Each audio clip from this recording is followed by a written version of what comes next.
चलिए, बहुत बहुत स्वागत है आपका रेफ स्पोर्ट्स हिंदी पे। इस वीडियो में हम लोग बात करेंगे मुस्तफिजुर रहमान के पॉसिबल रिप्लेसमेंट ऑप्शंस के बारे में। ऑब्वियसली जैसा आप सब जानते हैं कि मुस्तफिजुर रहमान इस साल आईपीएल में खेलते नहीं दिखेंगे। बीसीसीआई की डायरेक्टिव के बाद जो उन्होंने कोलकाता वो जो बोर्ड ने कोलकाता नाइट राइडर्स को दी थी, जिसके बाद केकेआर ने उनको रिलीज़ किया गया है। ऑब्वियसली उसके बाद बहुत सारी चीज़ें हुई, बीसीबी अभी आईसीसी के बीच में टेंशन ऑब्वियसली चालू है वर्ल्ड कप वेन्यूज़ को लेके।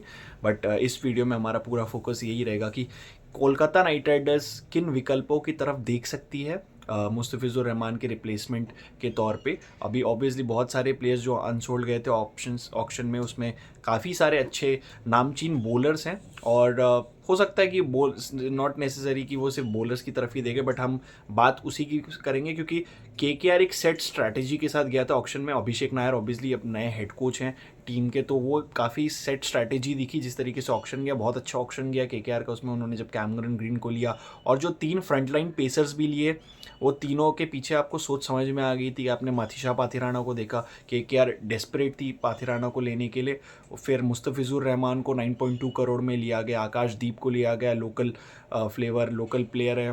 तो देखिए, मुस्तफिजुर रहमान को पिक करने के बाद कई सारे सवाल ये भी पूछे गए थे कि इतना बड़ा सम इतना ज़्यादा क्यों, जब आप जानते हो कि मुस्तफिजुर रहमान पिछले 2-3 सालों में देखो तो उस तरीके से प्रभाव नहीं डाल पाए। ऑब्वियसली एक सीज़न सीएसके के साथ उनका काफ़ी अच्छा गया था, बट उसके अलावा अगर आप देखो तो 2016-17 का इम्पैक्ट वो कहीं ना कहीं नहीं दोहरा पाए हैं किसी भी फ्रेंचाइजीज़ के साथ। मल्टीपल फ्रेंचाइजीज़ के साथ रह चुके हैं, चाहे वो दिल्ली की बात करो, मुंबई इंडियंस की बात करो, एसआरएच, सीएसके, राजस्थान रॉयल्स, तो काफ़ी फ्रेंचाइजीज के साथ रहे, बट कहीं पर वो टिक नहीं पाए। तो इतना बड़ा सम क्यों? क्योंकि अगर आप देखो ऑक्शन में इतने नामचीन डेथ बॉलर्स अवेलेबल नहीं थे। अभी केकेआर को ज़रूरत क्या है? अगर आप उनकी करंट स्क्वाड देखोगे, वहाँ वैभव अरोरा है, वहाँ हर्षित राणा है, दोनों मेजरली पावर प्ले में डालते हैं। उतना डेथ ओवर्स में काफ़ी पिछले 2 सीज़न में अगर आप देखो तो इकोनॉमी रेट दोनों के काफ़ी हायर हैं, दोनों अभी भी रॉ है। ऑब्वियसली वैभव अरोरा ने लास्ट ईयर डेथ बॉलिंग में काफ़ी इंप्रूव किया अंडर ड्वेन ब्रावो और भरत अरुण, बट अभी भी वर्क इन प्रोग्रेस है। इसलिए केकेआर की एक स्ट्रेट स्ट्रैटेजी थी जिसके तौर पे वो गए थे ऑक्शन में, और वहाँ पर उन्होंने मथीशा पाथिराना और Mustafizur out and out death bowlers. और मैंने तब भी हमने इसी बारे में बात की कि 2 बेस्ट विकल्प जो थे डेथ बॉलिंग में अगर आप देखो ऑक्शन में, तो वो आपने सिक्योर कर लिए थे। बट अब मुस्तफिजुर क्योंकि खेल नहीं पाएंगे आईपीएल में, अब केकेआर को एक वहाँ पर एक वॉइड है जिसको फिल करना पड़ेगा। माथीशा पाथिराना भी एक इंजरी प्रोन बॉलर हैं, तो आपको एक डेथ बॉलर अभी भी वहाँ चाहिए। हर्षित राणा, वैभव अरोरा, माथीशा पाथिराना के साथ आकाशदीप भी आप जानते कि more of a new ball bowler है, वहाँ वो डेथ में उतनी एक्सपर्टीज़ उनकी भी नहीं, इतना टी20 क्रिकेट हाल फिलहाल में उन्होंने भी नहीं खेला है।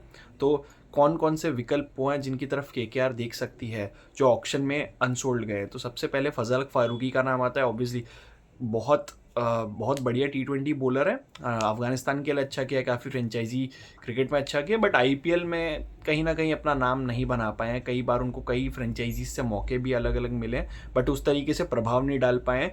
बट वो एक ब्रेक थ्रू सीज़न की तलाश वो भी कर रहे हैं, तो एक मौका केकेआर उनको भी देख सकती है। लेफ्ट आर्म पेसर है, डेथ में अफगानिस्तान के लिए अच्छा किया, उतना फ्रेंचाइजी क्रिकेट फ्रेंचाइजीज के लिए उतना अच्छा नहीं किया उन्होंने, बट ओवरऑल अगर एक लाइक टू लाइक रिप्लेसमेंट अगर आप देखना चाहो लेफ्ट आर्म पेसर, तो एक फजल फारूकी बनते हैं, दूसरा एक गेराल्ड कोटजी, अगेन अब फियरसम फास्ट बॉलर, बहुत बहुत ज़बरदस्त गेंदबाज हैं, और ऊपर से बैटिंग भी आपको करके दे सकते हैं। और अनसोल्ड गए थे, 2 करोड़ का बेस प्राइस था, तो वो एक अच्छे विकल्प हो सकते हैं केकेआर के लिए, गिवन की ईडन गार्डन्स की कंडीशंस और जिस तरीके से सीम अटैक है उनका। बहुत ज़बरदस्त बॉलर है, मिडल ओवर्स में बॉलिंग कर सकते हैं, ऑल फेस बॉलर है, न्यू बॉल में as a first change, new power play में with the new ball as a first change bowler आ सकते हैं, तो गेराल्ड कोटजी एक अच्छा ऑप्शन हो सकता है। फिर तीसरा आप जाय रिचर्डसन की तरफ भी देख सकते हो। जाय रिचर्डसन ऑल दो थोड़े से इंजरी प्रोन रहते हैं, एक ही चीज़ उनके अगेंस्ट जा सकती है, अदरवाइज वो भी एक ऑल फेस बॉलर है, एक ज़बरदस्त गेंदबाज है। एक जो डार्क हॉर्स रहेगा वो डुआन यानसन हो सकते हैं, जो काफ़ी लंबे कद के हैं, मार्को यानसन के भाई हैं, बैटिंग भी करके दिख सकते हैं। 30 लाख के बेस प्राइस पे था, बट अनसोल्ड चले गए थे, तो केकेआर उनके तरफ भी देख सकती है, क्योंकि बहुत अभी उनका अगर ऐसे 20 जो चल रहा है उसमें आप देखो, जोबर्ग सुपर किंग्स की तरफ से फॉर्म अच्छा चल रहा है उनका, और काफ़ी इवॉल्व हुए हैं। ऑल्दो एक ही मैच खेले हैं आईपीएल में, 2023 2023 में जब वो काफ़ी रॉ थे तो मुंबई इंडियंस ने उनको पिक किया था, उसके बाद से उनको कभी आईपीएल फ्रेंचाइजीज़ ने कभी पिक नहीं किया। तो बट वो एक अच्छा विकल्प हो सकते हैं, गिवन कि एक वो एक्स्ट्रा हाइट वाला factor, left arm angle and वो बैटिंग भी करके दे सकते हो, तो एक आपके पास एक यूटिलिटी ऑप्शन बढ़ ही जाएगा। उसके अलावा अगर आप इंडियन विकल्प में आप देखोगे तो इंडियन विकल्प में आपके पास बहुत सारे हैं, बट जो जो प्रोमिनेंट प्लेयर्स जिनकी तरफ केकेआर देख सकती है, क्योंकि अभिषेक नायर अगर आप उनकी स्टाइल ऑफ कोचिंग देखोगे तो इंडियन प्लेयर्स पे काफ़ी भरोसा दिखाते, तो वहाँ पर एक आकाश मधवाल जो अनसोल्ड गए थे, मैं काफ़ी सरप्राइज था कि आकाश मधवाल जैसा खिलाड़ी, जैसा बॉलर जिसने मतलब मुंबई इंडियंस के लिए काफ़ी अच्छा किया था, वो अनसोल्ड गया था। ऑब्वियसली राजस्थान रॉयल्स के साथ उतनी अपॉर्चुनिटीज़ नहीं मिली, बट आकाश मधवाल एक बहुत ज़बरदस्त पिक हो सकते हैं, क्योंकि आप केकेआर में आप किसको देख रहे हो, आपको डेथ बॉलर चाहिए, तो डेथ बॉलर में अगर आप इंडियन ऑप्शंस में देख रहे हो तो आकाश मधवाल वो हो सकते हैं।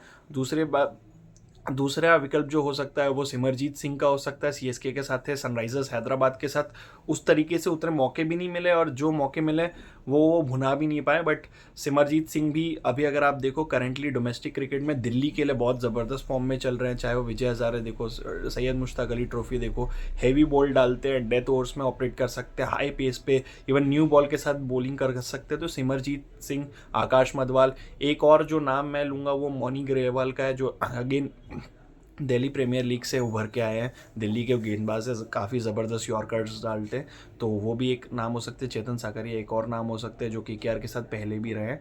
तो ये कुछ नाम है जो जिनकी तरफ केकेआर देख सकती है। ऑब्वियसली टाइम बहुत है, अभी इतना कोई हार्ड एंड फास्ट है नहीं, फ्रेंचाइजी अपना टाइम लेगी, और आईपीएल अभी भी 2 महीने दूर है, तो वो अपना टाइम ले सकती हैं, रिप्लेसमेंट का सर्च कर सकती है, अपने ऑप्शंस को और एक्सप्लोर कर सकती है अच्छे से कि क्या क्या विकल्प अवेलेबल। बट हम ये सोचते हैं कि इन्हीं विकल्पों की तरफ में से इन्हीं विकल्पों में से कोई एक केकेआर लेगी। और अगर बहुत ज़्यादा ही आउट ऑफ शॉट जैसे तो अगर आपको बॉलर नहीं, अगर केकेआर ने अपना मन बदला है तो वहाँ पर आप एक माइकल ब्रेसवेल की तरफ भी देख सकते हो, क्योंकि KKR last year Moin Ali को पिक किया था। ये भी आप अब आंद्रे रसल नहीं है तो वहाँ पर आप एक पोजीशन लोअर मिडिल ऑर्डर में भी खाली हो जाती है, जहाँ पर माइकल ब्रेसवेल भी आ सकते हैं, एक ऑफ स्पिनर जो अच्छी ताबड़तोड़ बैटिंग भी करके देख सके आपको, तो एक यूटिलिटी ऑप्शन माइकल ब्रेसवेल का भी हो सकता है जो केकेआर जिनकी तरफ देख सकती है। तो यही है, इस वीडियो में हमने इतने जो ऑप्शंस एक्सप्लोर किए, इन्हीं में से हो सकता है कि केकेआर किसी को पिक करे। देखना पड़ेगा कि केकेआर किसकी तरफ जाती है, अभी बहुत समय है, और उस समय में ऑब्वियसली वर्ल्ड कप भी आएगा, T20 वर्ल्ड कप में भी वो देखेंगे परफॉर्मेंसेस, और हो सकता है फिर किसी एक खिलाड़ी को कॉल अप आ जाए। हम अपडेट्स देते रहेंगे रिगार्डिंग, अगर कोई भी हमें ब्रेक मिलता है तो आप भी कमेंट्स में ज़रूर बताइए कि आपको क्या लगता है कौन सा बॉलर होगा जो मुस्तफिजुर रहमान की जगह रिप्लेसमेंट के तौर पे आएगा केकेआर की स्क्वाड में। तो thanks for watching this video and do like, share and subscribe.